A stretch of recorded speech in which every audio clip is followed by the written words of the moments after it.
আসসালামু আলাইকুম। আশা করি সকলে ভালো আছেন। আমি বরাবরের মতোই অপ্রাসঙ্গিক কোনো আলোচনা ছেড়ে সরাসরি আমরা মূল পর্বে চলে যাই। আপনার শিরোনামে দেখতে পেয়েছেন যে আজকের আলোচনার বিষয়বস্তু ছিল টেকনো ট্রাক নিয়ে আলোচনা করব। এর বাজারের স্টেবল কন্ডিশন কি, আজকে বাজারে এর অবস্থান কি, এবং নিয়ার ফিউচার আপনার টেকনো ট্রাকে যারা বিনিয়োগকারী আছেন তাদের করণীয় কি, এটা নিয়ে আমরা বিস্তারিত আলোচনা করব। পাশাপাশি আলোচনা করব সিএনএ টেক্স নিয়ে। আজকে আমরা আলোচনা করব সিএনএটেক্সের 2012, 14, 15, 16 সেই সময় কেমন ছিল, কেন সিএনএটেক্সকে এই অবস্থা আসতে হলো এবং এর সদুত্তর কি, এখান থেকে মুক্তি পাবে কীভাবে এই বিনিয়োগকারীগণ, এখানে যে ঘাপলাগুলো হচ্ছে এটা নিয়েও আলোচনা করব। পাশাপাশি যেহেতু শিরোনামে আছে, আপনারা দেখেছেন যে বাইব্যাক আইনটা আমাদের প্রাণের দাবি সকল বিনিয়োগকারী পরিবারের পক্ষ থেকে। আমি প্রত্যেকটি ভিডিওর শুরুতে এই কথাটা বলি এই জন্য যে আমাদের প্রাণের দাবি সকল বিনিয়োগকারী যারা আছেন তাদের পরিবারের পক্ষ থেকে, সকলের পক্ষ থেকে। এই লক্ষ লক্ষ বিনিয়োগকারী তারা আজকে হতাশায় নিমজ্জিত, তারা মানে কোনো ডিসিশন নিতে পারছে না তারা কী করবে। কারণ একদিকে তাদের ব্যাংক লোন, একদিকে তাদের পারিপার্শ্বিক লোন, একদিকে পোর্টফোলিও নেগেটিভ হয়ে গেছে 60%, 70%। সুতরাং সেখান থেকে বের হওয়া তাদের জন্য অত্যন্ত কষ্টসাধ্য ব্যাপার। সো সেসব নিয়ে আমরা আলোচনা করবো। আর আজকে বাজারে 13.36 পজিটিভ হয়েছে, that is also very good sign. একটা স্বস্তির বাতাস বাজারে পাওয়া যাচ্ছে, যেটা খুবই আশ্বস্ত করছে যে এখান থেকে একটা স্টেবল কন্ডিশনে আমরা ফিরে যেতে পারবো, একটু বিশ্বাস করি। সো আলোচনা চলে যাচ্ছি টেকনো ট্রাক। টেকনোর একটা এন ক্যাটাগরি ফার্মাসিউটিক্যালস অ্যান্ড কেমিক্যালসের একটি প্রোডাক্ট, এটা এন ক্যাটাগরিতে আছে বর্তমানে। আজকে এটা ক্লোজিং প্রাইস ছিল 36 টাকা। আমি কিছু তথ্য দিচ্ছি যেটা খুবই ইম্পর্ট্যান্ট, সেটা আপনার মাথায় রাখার জন্য।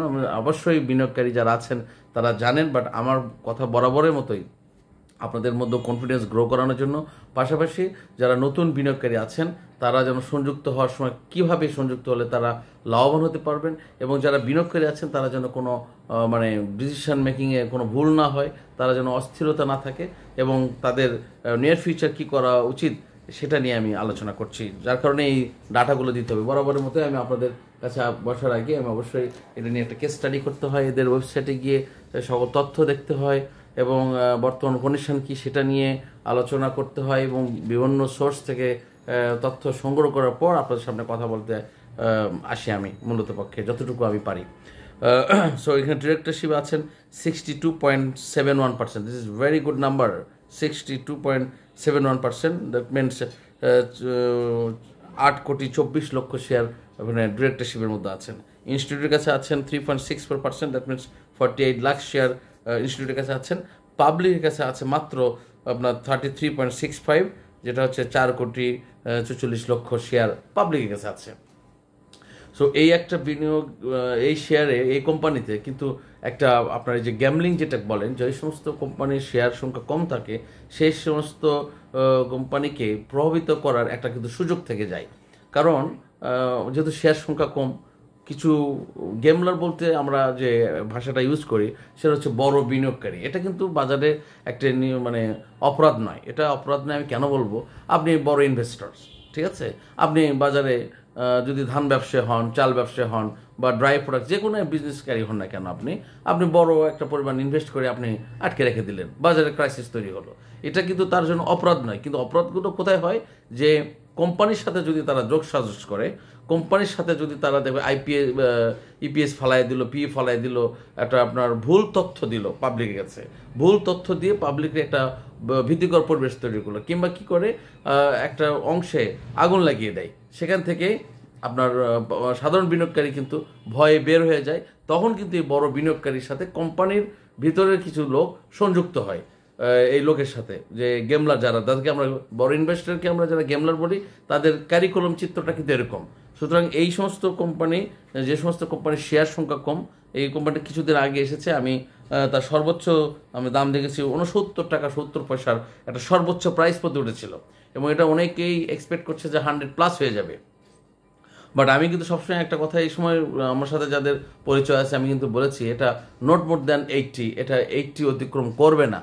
কারণ এটার যে ফান্ডামেন্টাল যেটা, এর বেশি যাওয়ার কোনো সুযোগ নেই, ঠিক আছে। সুতরাং এটা সর্বোচ্চ 69 টাকা 70 পয়সা পর্যন্ত এটা উঠেছিল, এবং সর্বনিম্ন এটা প্রাইস নেমেছিল 26 টাকা। সো 26 টাকা এবং 36 টাকার এখন আজকে যে ক্লোজিং প্রাইসের ডিফারেন্স কিন্তু 10 টাকার মতো হয়ে গেছে, ঠিক আছে। So it's very good sign, এই কোম্পানির এখন কিন্তু একটা খুব ভালো একটা স্টেবল সিচুয়েশন আছে। দেখুন এখানে একটা তথ্য আসছে, আপনি যদি ওয়েবসাইটে গিয়ে যান, তাদের একটা ডাটা সংগ্রহ করেন, তাদের সংগ্রহ হচ্ছে যে 17 নভেম্বরে তারা একটা তথ্য দিয়েছে যে সেলস হ্যাজ কেম ডাউন। কীভাবে? 124 কোটি টাকা, 145 কোটি হতে 102 কোটি টাকা সরকার কিনে নেয়, ঠিক আছে। মানে হলো যে গত বছর সরকার যে পরিমাণ ড্রাগ তাদের কাছে নিয়েছিল, এবছর সেই পরিমাণ ড্রাগ তাদের কাছ থেকে নাই। এটা একটা কিন্তু নেগেটিভ মেসেজ থ্রো করে কি করেছে, যারা উচ্চ মূল্যে কেনা ছিল তারা ভয়ে কেউ লাভ নিয়েছে, কেউ লস নিয়ে এখান থেকে বের হয়ে গেছে।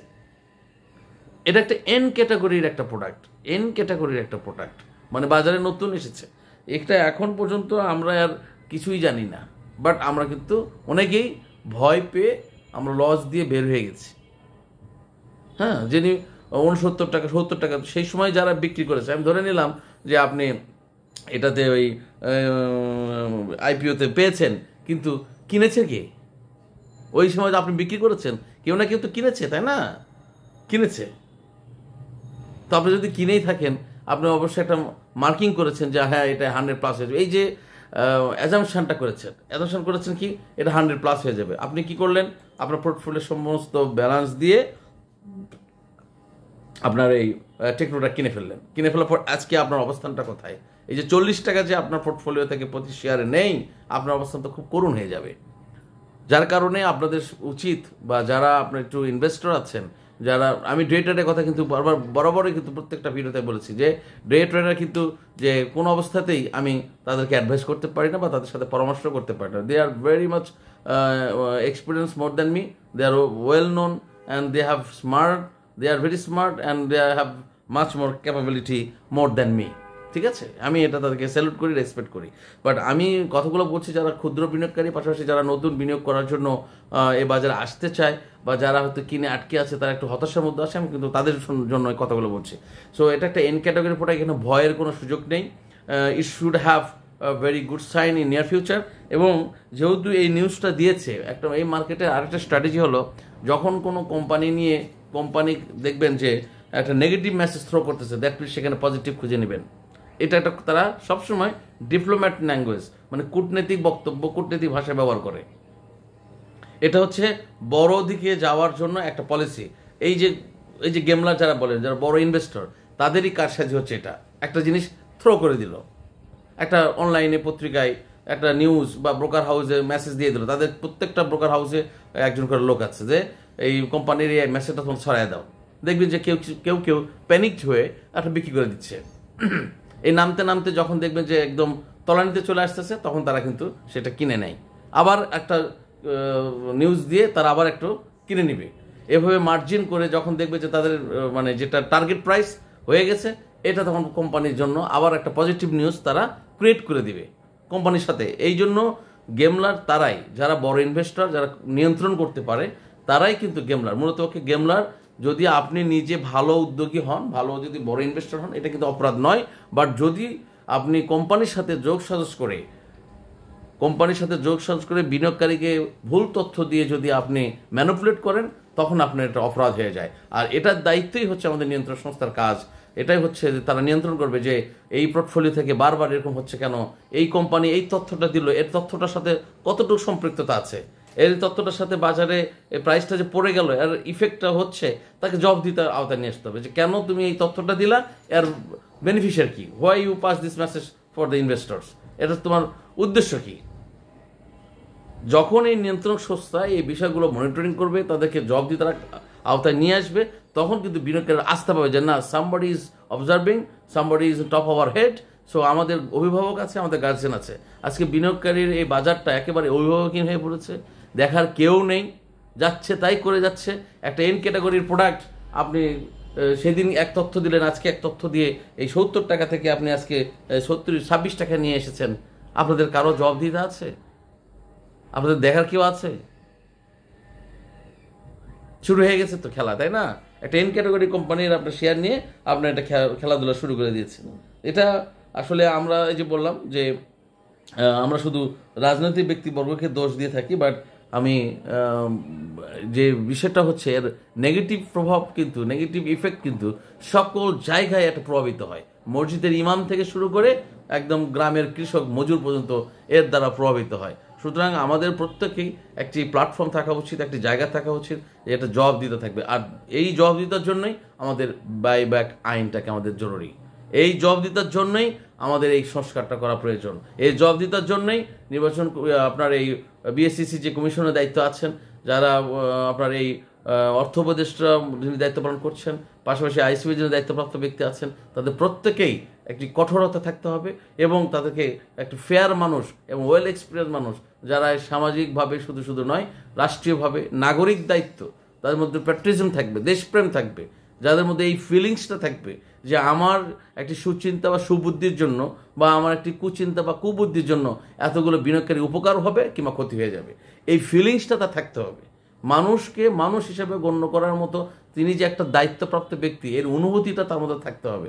তিনি যদি এত বড় একটা পরিবারের দায়িত্ব নেওয়ার পর তিনি যদি নিজের স্বার্থটাকে শুধু সিদ্ধ করার জন্য কাজ করে, তাহলে কিন্তু এই চিত্রগুলো আমরা দেখতে পাবো যে আপনার এন ক্যাটাগরি একটা কোম্পানি, এত সুন্দর একটা কোম্পানি, এখানে আপনার কি করেছে, 70 টাকার প্রোডাক্ট নিয়ে এসে এখন 26 টাকায় নিয়ে এসে বাজারে ঝুলাচ্ছে। আমরা কিছুদিন আমরা সাধারণ বিনিয়োগকারী দেখতেছি যে 1 মাস 2 মাস 3 মাস আর হবে না কিছু, আচ্ছা কিছু অ্যাভারেজ করে একটু কমায়, লস একটু কমায় দিয়ে বের হয়ে চলে যাচ্ছে। এই যে লসটা যে আপনি করে গেলেন, আর একটা জায়গায় যাচ্ছেন, সেখানেও তো আপনার একই, আপনার সিদ্ধান্তহীনতা যদি ভুল থাকে, আপনার যদি পদ্ধতি ভুল থাকে, আপনার স্টেপ যদি ভুল থাকে, আপনার মুভমেন্ট বা আপনার ডিসিশন যদি ভুল থাকে, আপনি যেখানেই যান না কেন আপনি কিন্তু লাভের অঙ্কে শূন্য হয়ে যাবে। তো আমি বিনয়ের সাথে অনুরোধ করি, আপনারা যারা ইনভেস্টর আছেন, আমি হাত জোর করে অনুরোধ করি যে আপনার ক্যাপাসিটি যেটা আছে তার 1/3 বা 1/5 বা 1:10 আপনি এটা ইনভেস্ট করুন। যদি এটা হয়, আপনি কখনোই এই বাজার থেকে হতাশাগ্রস্ত হতে হবে না। যে কোম্পানিতে যান না কেন একটু দেখে শুনে কিনলে আপনি লাভবান হতে পারবেন। বা ঠান্ডা মাথায় থাকতে হবে, প্ল্যান করতে হবে যে আমার টার্গেট প্রাইস না আসা পর্যন্ত আমি এক চুল নড়ব না, এবং গ্র্যাজুয়ালি সেটার প্রতি আপনি ইনভেস্ট করতে হবে, নট ওয়ান শট। আপনার সাথে আমার এই কথাটা মিলবে যদি আপনার ইনভেস্টর হন, আপনার সাথে আমার কথা মিলবে যদি আপনি ঠান্ডা মাথার যদি এই বিজনেস মার্কেটে থাকতে চান। আপনার সাথে আমার এটা মিলবে না যদি আপনি সবজি বাজারের মতো কিনবেন বেচবেন, এটা আপনার সাথে আমার মিলবে না। কারণ তারা তো বোঝে যে এটা এরকম অবস্থা। আমি কিন্তু একটা কথা বলি, আমি বড় অনেক ইনভেস্টরকে দেখেছি যারা 1 লাখ 2 লাখ, এই টেকনোটাকে দেখেছি, উনি 46 টাকা কিনলেন, তখন এটা পড়ে যাওয়া শুরু করলো, এটা উনি 35 টাকা বিক্রি করে বেরিয়ে চলে গেলেন। এই যে বিশাল অঙ্কের টাকাটা উনি লস করেছেন, আমি বিশ্বাস করি উনি হয়তো আর একটা জায়গা থেকে লাভ করেছেন বলেই তো উনি এখানে ইনভেস্ট করেছেন, লস করেছেন। কিন্তু এনাদেরকে আমি দেখেছি যে হুটহাট করে এনারাও কিন্তু করে। আমাদের অস্থিরতার সংখ্যা অনেক বেশি এই বাজারে। আপনি খেয়াল করে দেখবেন, আমার কথার সাথে অনেকেই হয়তো অ্যাগ্রিড হবেন, অনেকে হয়তো ডিসঅ্যাগ্রিড হবেন, কিন্তু আমি দেখি যে এই বাজারে যারা 10 বছর 15 বছর 20 বছর ধরে বিনিয়োগ করছেন, তাদের ম্যাক্সিমামের মধ্যে আমি দেখছি তাদের টেম্পার অনেক হাই। আর 1 শট 5,000 কিনে ফেলে দাও, 10,000 কিনে ফেলে দাও। ভাই আপনি 1,000 কিনেন, আপনি 2,000 কিনেন, 500 কিনেন, কিনে একটু ওয়েট করেন, লেটস সি, মুভমেন্টটা দেখেন। আপনার কেনার তো সুযোগ আছে, your money is in a portfolio. আপনি তো আপনার মোবাইল, বিশেষ করে আপনার যারা শিক্ষিত তরুণ সমাজ, শিক্ষিত যারা আছেন, আপনার মোবাইলে আপনি দেখেন, এই সময়টা একটু কাজে লাগান যে আমি সকালবেলা কি প্রাইস। আজকে যেমন আজকের কথাটা বলি, বাজার কিন্তু আজকে সারাদিন টালমাটাল গেছে, নেগেটিভ হতে কিন্তু শেষে এসে এই 13.36 এটা পজিটিভ হয়েছে, ঠিক আছে। সো বাজারে আবার আজকে দেখেন যে রবি এবং আপনার হচ্ছে 50 বেড়েছে, আপনার ওএমএক্সটা কিন্তু বেড়েছে 50 পয়সা বেড়েছে। এটা কিন্তু নেগেটিভ ছিল। আমি এই কথাটা উদাহরণ দিচ্ছি এই জন্য, নেগেটিভ থেকে আবার পজিটিভ। আপনি দেখেন যে কতটুকু টার্গেট প্রাইসে আছে, কতটুকু কিনছে, কতটুকু বিক্রি করতেছে, এটা আপনাকে মনিটরিং করতে হবে। ট্রেডগুলো কীভাবে হচ্ছে, ওই ট্রেড সংখ্যা দেখলে শুধু হবে না, আপনি ট্রেড যদি দেখেন 500 1000 হচ্ছে, 2000 5000 হচ্ছে না, 10,000 20,000 হচ্ছে, এই ট্রেড ভলিউমটাও দেখতে হবে। এটা এগুলো কিন্তু অনেক কিছু হিসাব এগুলোর সাথে জড়িত। হ্যাঁ, এখানে শুধুমাত্র আপনি ওই একজনকে ফোনে বলবে দোস্ত এটা কিনালো নিলেন, আর আপনি সেখান থেকে প্রফিট নেবেন, এরকমভাবে ভাবা আপনার জন্য হয়তো শুভকর, বাট আমি এটা তেমনটা গুরুত্ব চোখে দেখি না। You have to understand by yourself and you have to study by yourself, you have to get the information, knowledge, everything, and you have to take decision by yourself. somebody enforce you, somebody pass the message to you, and you will take the decision. এখানে আপনি জুয়ার মতো, হয়তো লাভ হবে, হয়তো loss হবে, কিন্তু আপনাকে টার্গেট দিতে হবে আমি লাভ ছাড়া বিক্রি করব না, আমি এইভাবে এই পদ্ধতিতে এগিয়ে যাব। আমি আপনাকে গ্যারান্টি দিচ্ছি এই মর্মে, যদি আপনার সাথে আমি যে আলোচনা করছি এটা যদি মনোযোগ দিয়ে শুনে আপনি সেটা যদি ইমপ্লিমেন্ট করেন, আপনি কখনোই লস হবে না। আমি গ্যারান্টি দিলাম, আপনাকে গ্যারান্টি দিচ্ছি যে আপনি এইভাবে পোর্টফোলিও মেনটেন করে আপনি ইনভেস্ট করেন। আমি অ্যাগেন চ্যালেঞ্জ ইউ, ঠিক আছে? যেমন গতকাল আমি রবির কথা বলছি, রবি আজ যেটা কথা বলেছে, এখন যে অবস্থা আছে এখান থেকে কিন্তু আপনি, হ্যাঁ আমি 10,000 কেনার আমার ক্যাপাসিটি আছে, ঠিক আছে, আমি 2,000 কিনবো, কিনে আমি দেখবো কি হয়। আবার আমি প্রাইস পড়ে গেছে, আমি আবার 1,000 কিনবো, 500 কিনবো, আরও প্রাইস পড়ে গেছে, আবার আমি 1,000 কিনবো। এরপরে একদিন ধাক্কা মারবে, সেদিন লাভ নিয়ে বের হয়ে যাব। কিন্তু আপনি যদি একবারে 10,000 কিনেন, তাহলে তো আপনি সেখান থেকে বের হওয়ার, অ্যাভারেজ করার সুযোগ থাকছে না, পাশাপাশি আপনি বের হওয়ার সুযোগ থাকছে না। পাশাপাশি কী করতেছেন, আপনি আরেকটা থেকে লস দিয়ে বিক্রি করেন, এখানে এসে অ্যাভারেজ করার জন্য ঢুকছেন, এখানে আরও প্রাইস পড়ে গেল, আর যেটা বিক্রি করে এখানে আসছেন ওটার দাম তখন বেড়ে গেল। মানে বিষয়টা কিন্তু এরকমই হয়।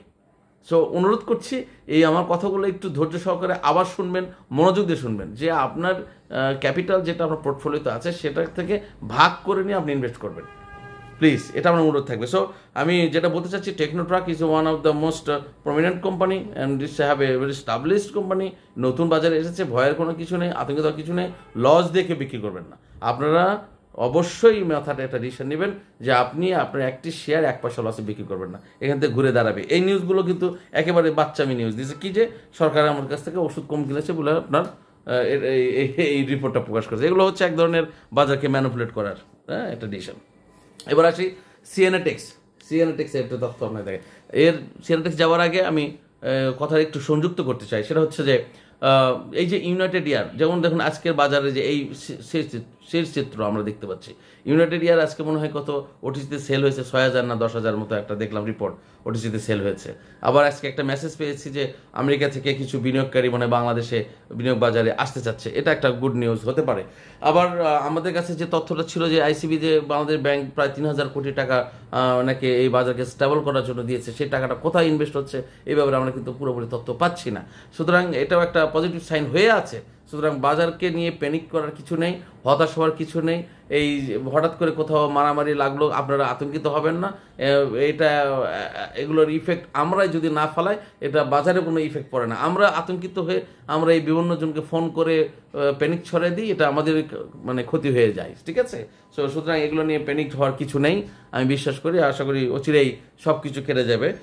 আমরা প্রস্তাবনা হচ্ছে যে বাইব্যাক আইনকে কার্যকর করতে হবে, ইউনাইটেড ইয়ারকে অনতিবিলম্বে ওটিসি মার্কেট থেকে মূল মার্কেটে নিয়ে এসে লেনদেন কার্যকর করতে হবে, এবং ইউনাইটেড ইয়ারকে আবার জনসেবা করার জন্য, আবার পাবলিক সার্ভিস দেওয়ার জন্য প্রস্তুত করতে যা যা করা দরকার মাননীয় অর্থ উপদেষ্টা, মাননীয় প্রধান উপদেষ্টা ডক্টর মোহাম্মদ ইউনূস স্যার সহ যারা এই বিএসইসির দায়িত্বপ্রাপ্ত ব্যক্তি আছেন এবং নতুন কমিশনার মহোদয় আছেন, তাদের কাছে আমার অনুরোধ থাকবে যে একটি এক্সাম্পল শুরু করুন, এবং আপনারা যে তদন্ত শুরু করেছেন, যে 9টি কোম্পানির আইপিও নিয়ে আমরা কাজ শুরু করেছেন, এটা যেন থেমে না যায়, এবং 18টি কোম্পানির ব্যক্তি প্রতিষ্ঠানকে যে আপনারা জরিমানা করেছেন, এটা যেন থেমে না যায়, শুধুমাত্র কাগজে কলমে বা পত্রপত্রিকার নিউজের শিরোনাম হয়ে যেন না থাকে। এটা আপনারা অবশ্যই একটি কার্যকর পদক্ষেপ নিয়ে জনগণের সামনে এই জিনিসটা প্রচার করবেন, বাজারকে একটা স্থিতিশীল পরিবেশে নিয়ে আসুন, মানুষের মধ্যে একটা আস্থা ফিরিয়ে আনুন, বাজার আবার ঘুরে দাঁড়াবে, বাজার আবার প্রাণবন্ত হয়ে উঠবে।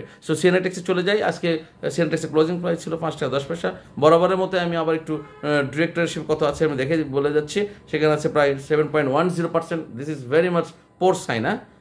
7.10 আপনার ডিরেক্টরশিপে মাস্ট বি 30% থাকতে হবে। এই যে শিবলি রুবায়েত ইসলাম থাকার সময় উনি কিন্তু বারবার এটা তাগিদ দিয়েছেন, বারবার উনি এটা চেষ্টা করেছেন, কিন্তু কেউ তো কারো কথা শোনে না। সবাই তো ধরা, একে অপরের সাথে লিঙ্ক, সবাই তো আন্ডার টেবিলের প্রফিট নিয়ে বসে থাকে। হয়তো কাগজে কলমে মুখে বলছে, আর একটা এই কিছু কোম্পানি কিছু টাকা হয়তো ওদেরকে দিয়ে দিয়েছে, আর এটা কালক্ষেপণ করে দিচ্ছে যে আবার 6 মাসে বাড়াই দিচ্ছে, আবার 1 বছর বাড়াই দিয়ে রাখছে। এখন যে বাংলাদেশ একটা গোল্ডেন টাইম অতিক্রম করছে, আমি মাননীয় অর্থ উপদেষ্টা, মাননীয় প্রধান উপদেষ্টা দৃষ্টি আকর্ষণ করে বলছি, it's the golden time for Bangladesh for reconstruction for any kinds of law. এই জায়গাতে আপনারা ঘুরে দাঁড়ান, শক্ত হয়ে বিনিয়োগকারীর পাশে এসে দাঁড়ান। পাশাপাশি আমরা কারো বিরুদ্ধে নয়, আমরা কোম্পানির বিরুদ্ধেও নয়, আমরা কারো বিরুদ্ধে কথা বলতে চাই না। আমরা চাই একটি সুন্দর আস্থাশীল মার্কেট তৈরি হোক, একটি সুন্দর গতিশীল মার্কেট তৈরি হোক, এই জনগণ এই বিনিয়োগকারীরা একটি গতিশীল এবং আস্থার জায়গা পাক এবং তারা পরিবার পরিজন নিয়ে ভালো থাকুক, মার্কেট ফ্লো ভালো থাকবে, এই ক্যাপিটাল নিয়ে রাষ্ট্রের ডেভেলপমেন্টের কাজে লাগান, জনগণের উপকৃত হলো, রাষ্ট্র উপকৃত হবে। এটাই হচ্ছে আমাদের চাওয়া পাওয়া। We are not against of any person of any political party or any government or anybody. আমরা কোনো রাষ্ট্রের বিরুদ্ধে নয়, আমরা কোনো ব্যক্তির বিরুদ্ধে নয়, আমরা সরকারের বিরুদ্ধে নয়, আমরা এই বিনিয়োগকারীর পক্ষে। এটা আমাদের সবিনয় অনুরোধ। আমরা এই বার্তাটা দিচ্ছি শুধুমাত্র আমাদের যারা বিনিয়োগ ভাই এবং বোন আছেন তাদেরকে অ্যালার্মিং করা। আমাকে অনেকেই হয়তো পছন্দ নাও হতে পারে। গতকাল এক ভদ্রলোক একটা মেসেজ লিখেছেন, নেগেটিভ মেসেজ, আমি যেটা পড়ে নাই শোনাই। আমি ওনাকে হয়তো এতটুকু চিন্তা আসছে, ভাই আপনার ভালো না লাগলে আপনি শুনবেন না, আপনি ভালো না লাগলে আমার বক্তব্য না শোনার জন্য তো আপনার বাধ্য করি নাই, আপনি আনসাবস্ক্রাইব করে বের হয়ে যাবেন, আনফ্রেন্ড করে চলে যাবেন। কিন্তু এই যে আপনি একটা নেগেটিভ মন্তব্য করলেন, এখানে 10টা লোক এসে আপনার বক্তব্যটা পড়ছে, আপনার যেমন আপনি সামাজিকভাবে কতটুকু হেয় হচ্ছেন সেটা আমি জানি না, বাট আমার কাছে এটা বিব্রতকর। ঠিক আছে, তো অনুরোধ থাকবে, কারো যদি ভালো না লাগে দয়া করে স্কিপ করে চলে যাবেন, কিন্তু এই বাজে কথাগুলো না বললে আমি খুশি হব। হ্যাঁ, এটা নিজের মনের মধ্যে ইন্সপিরেশন বা অনুপ্রেরণা বা এসব নষ্ট হয়ে যায়। সো ডিরেক্টরশিপ আছে মাত্র 7.10, যেটা 1.7 কোটি 1.70 লক্ষ শেয়ার মাত্র ডিরেক্টরশিপ আছে। এটা জবাবদিহিতা নিয়ে আসতে হবে, এটা জবাবদিহি নিয়ে আসতে হবে। হ্যাঁ, ইনস্টিটিউটের কাছে আছে 10.77%, দ্যাট মিনস 2.58 crore, মানে 2.58 লক্ষ শেয়ার আছে ইনস্টিটিউটের কাছে আছে। পাবলিকের কাছে 82.13, দেখছেন পাবলিক ধরাই দিয়েছে কত, 82.13% পাবলিকের কাছে আছে। কত আপনার হচ্ছে 19.66 লক্ষ শেয়ার পাবলিকের কাছে আছে। তো এটা বুঝতে পারছেন যে এরা এই শেয়ারগুলো যখন আপনার এখনই যদি এটা এই আইনটা স্টাবলিশ করা হয় তখন তারা কিনে নিবে। এই যে 5 টাকা 5 টাকা 4 টাকা 80 পয়সা 4 টাকা 50 পয়সার সর্বনিম্ন এটা নিয়ে আসলো 3 টাকা 70 পয়সা। ইমাজিন, হয়রেস যেটা 2015 সালে 2016 সালে এটা 10% ডিভিডেন্ড দিয়েছিল, 2016 সালে এটা 10% ডিভিডেন্ড দিয়েছিল, এখানে 2015 সালে 12% ডিভিডেন্ড দিয়েছিল, 2014 সালে 11% ডিভিডেন্ড দিয়েছে। দেখুন, আমি আপনাদের সাথে তথ্য নিয়ে আসার জন্য আমি করেছি। মজার বিষয়টা হলো দেখেন, এই 29শে অক্টোবরে 2024 জানানো হলো, পরবর্তী সময় যে পর্যন্ত কোনো কিছু জানানো হয়নি। হঠাৎ করেই তাদের যে একটা এই যে ডিভিডেন্ড ঘোষণা দেওয়ার কথা বলে তারা কিন্তু জিনিসটা স্থগিত করে গেছে, এখন ডিক্লারেশন দিচ্ছে না। আমি যেমন আপনার হলো এই যে 2023 সালে ক্যাশ ডিভিডেন্ড দিয়েছে, লজ্জাকর। 2023 সালে ক্যাশ ডিভিডেন্ড কত দিয়েছে দেখুন, আপনার যদি ওয়েবসাইটে যান আপনি অবশ্যই তথ্য পাবেন।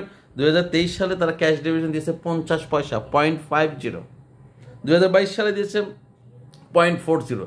এই যে তাদের একটা ড্রামা, এই যে তাদের একটা নাটক, এই যে তাদের বাজারকে ম্যানিপুলেট করে ফেলেছে, এই যে তাদের একটা অডিট ফার্মকে তারা একটা ম্যানিপুলেট করে একটা মানে জাস্ট নাম কস্তের তদন্ত কাগজ সাবমিট করে জনগণের টাকাকে তারা যে মানে কক্ষিগত করছে, এই যে একটা কুচক্র কৌশল, এখান থেকে বের হওয়ার জন্য আমাদের বিএসসিসির কমিশনার যারা আছেন, দায়িত্বপ্রাপ্ত চেয়ারম্যান যারা আছেন, তাদেরকে কঠোর হাতে জিনিসটা মনিটর করতে হবে যে এটা কি করলো তোমরা।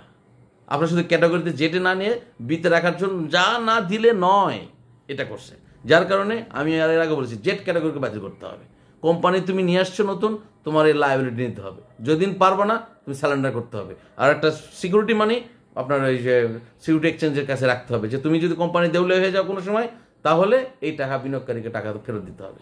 এই যে এই বিষয়টা আরও শক্ত হাতে দেখতে হবে। আমরা পরবর্তীতে কথা বলবো। সো আজ লেনদেন হচ্ছে 16,15,000 শেয়ার। এখন দেখুন যে আমাদের এই অবস্থা থেকে সিএনএটেক্স যে কোনো সময় কী হবে, 1% একটা ডিভিডেন্ড হয়তো ডিক্লারেশন দিয়ে বি ক্যাটাগরিতে রাখবে, শেয়ারটা বেড়ে যাবে। এখন প্রশ্ন হচ্ছে যে আপনি যে আপনার টাকা আছে, আপনি পোর্টফোলিও যে আপনার ব্যালেন্স আছে, আপনি যে একবারে 50,000 বা 20,000 শেয়ার কিনে রাখবেন, আবার যদি পড়ে যায় আপনি সাথে ব্যালেন্স করতে পারছেন না। সুতরাং যতই কম দামে শেয়ার হোক না কেন, যেটা আপনার জন্য ইনভেস্ট আছে সেখান থেকে আপনি একটা অংশ আপনি ইনভেস্ট যদি করতে চান তাহলে করে রাখবেন, কিন্তু আপনাকে অ্যাভারেজ করে বের হওয়ার জন্য আপনার সেই প্রস্তুতি আপনার কাছে রেখে, আপনার পোর্টফোলিওতে সেই ব্যালেন্সটা রেখে আপনি ইনভেস্ট করতে পারেন। সুতরাং আমি বিশ্বাস করি সিএনএটেক্সের একটা ফিউচার এখানে দেখা যাবে খুব নিয়ার ফিউচারে। যদি ডিভিডেন্ড অবশ্যই এখানে জিরো দেওয়ার কোনো সুযোগ নেই, জেড ক্যাটাগরিতে যাওয়ারও কোনো সুযোগ নেই, এটা যাবে না। জেড ক্যাটাগরিতে যদি না যায় তাহলে বি ক্যাটাগরিতে থাকতে হলে তাহলে মিনিমাম 1% তাদেরকে আপনার ডিভিডেন্ড দিতে হবে। 1% ডিভিডেন্ড দিলেই এটা প্রাইসটা ভালো দিকে গতিশীল হবে বলে আমি বিশ্বাস করি। কিছুদিন আগেই এর প্রাইস ছিল 10 টাকা, 12 টাকা, 13 টাকা, 14 টাকা, আজকে কোথায় নিয়ে এসে ফেলাই দিচ্ছে 3 টাকা।